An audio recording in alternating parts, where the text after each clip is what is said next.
The Normandy landings on the 6th of June 1944, also commonly known as D-Day, was the most significant military operation that took place during World War II.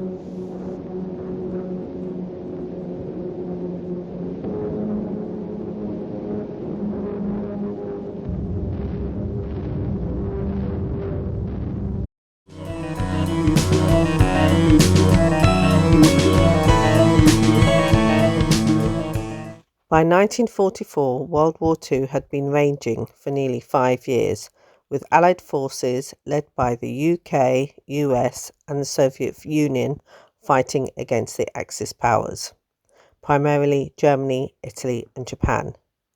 The Allies had successfully pushed back the Axis forces in North Africa and Italy, but faced the formidable task of liberating Western Europe, which was under German occupation.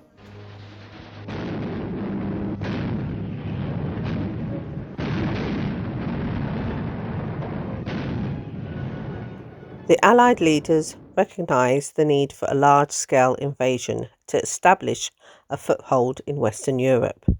They chose Normandy, a region in northern France, as the landing site. After considering various factors such as weather condition, tides and moonlight, June 6, 1944 was selected as the date for the invasion. The invasion force comprised a multinational coalition including British, Canadian, American and other Allied troops. Over 156,000 soldiers, 5,000 ships and 11,000 aircraft were involved in the operation. In the early hours of June 6, 1944, the Allied forces launched an amphibious assault on the beaches of Normandy. The operation involved 5 main landing areas, codenamed Utah, Omaha, Gold, Juno and Sword beaches, with the American, British and Canadian forces assigned to specific sectors.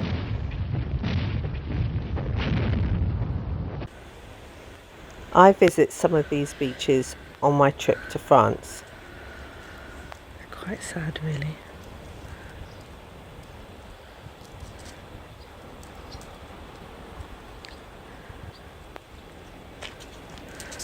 Look up.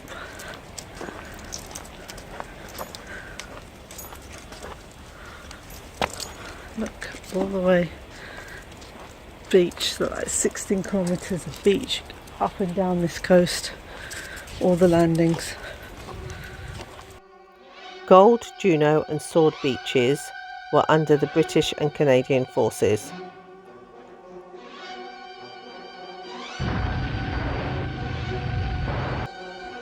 Gold Beach, assigned to the British 50th Infantry Division, was targeted for the capture of the town of Arromanches. This is the site that we're on at the moment.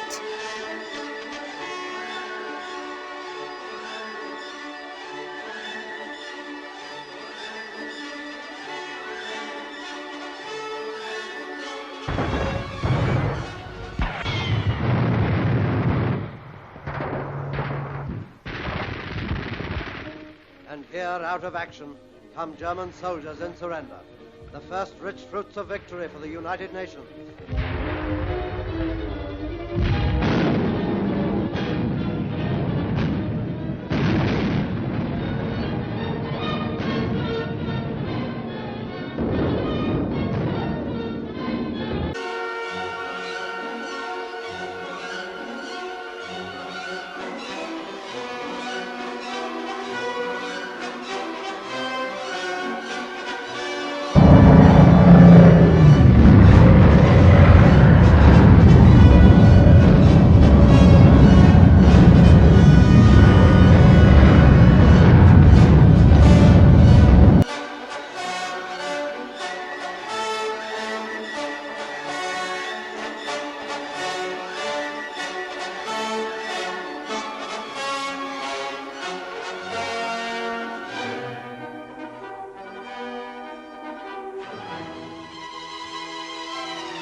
This is Gold Beach.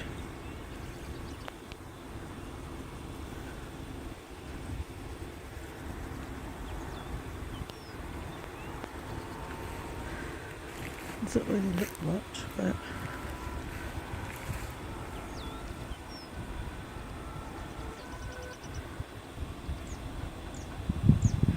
there's a little hospital down below.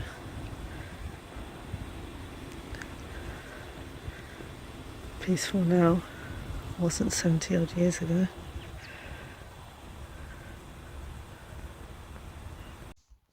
Juno Beach was assigned to the Canadian 3rd Infantry Division. They faced strong resistance but managed to secure the beachhead. Sword Beach was also assigned to British forces and they also faced opposition, but they successfully secured the landing zone.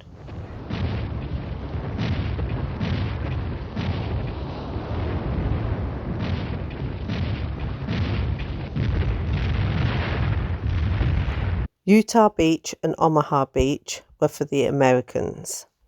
Utah Beach was assigned to the US 4th Infantry Division and saw relatively light resistance, enabling the troops to secure the beachhead and advance inland. However, Omaha Beach, assigned to the US 1st Infantry Division and the 29th Infantry Division, faced fierce German resistance and they suffered heavy casualties. Despite the initial setbacks, the American troops did eventually overcome the German defences and gain control of the beachhead.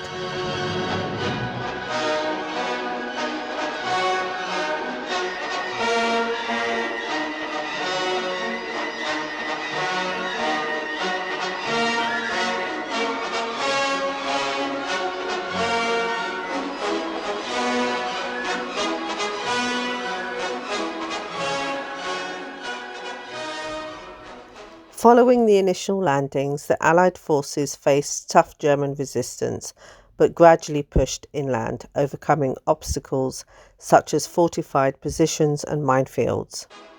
Over the coming weeks, they managed to establish a secure beachhead and expand their foothold in Normandy. The breakout came in late July 1944 when Allied forces launched Operation Cobra, a massive offensive that led to the liberation of Paris on August 25, 1944. The Normandy landings were a pivotal turning point in World War II. By securing a foothold in Western Europe, the Allies gained a base from which they could launch further offensives and ultimately liberate France and other occupied countries. The successes of the Normandy landings marked the beginning of the end for Nazi Germany, as the Allies pushed eastwards and ultimately achieved victory in Europe in May 1945. The Normandy landings remain one of the largest amphibious invasions in history and is a testament to the bravery and sacrifice of those soldiers involved.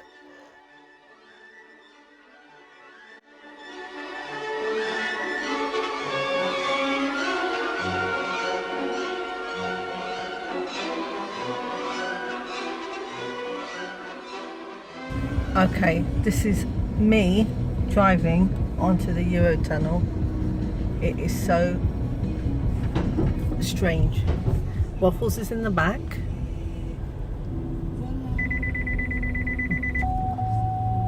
Car's not liking, bleeping everywhere. Ooh. It's just a big tube. And then we'll just sit in it for half an hour. So I've got my takeaway. Waffles is in the back. Better stop filming now.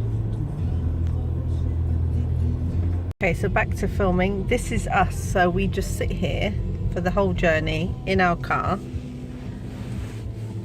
So I'm sat with Waffles. He's in his little cage because it's the safest, isn't it? And it's a hire car, so it's not our car, so you're not allowed out to make a mess. You have water, you have food, yes? See you, little Waffles. You're on Eurostar. Huh?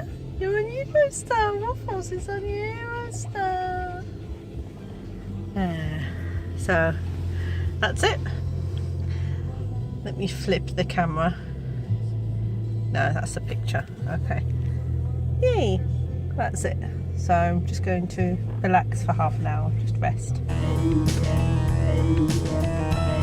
If you've enjoyed my videos, please hit the like button, subscribe and the bell so you can be notified. In Jolly Genius's world, we make the most of our opportunities.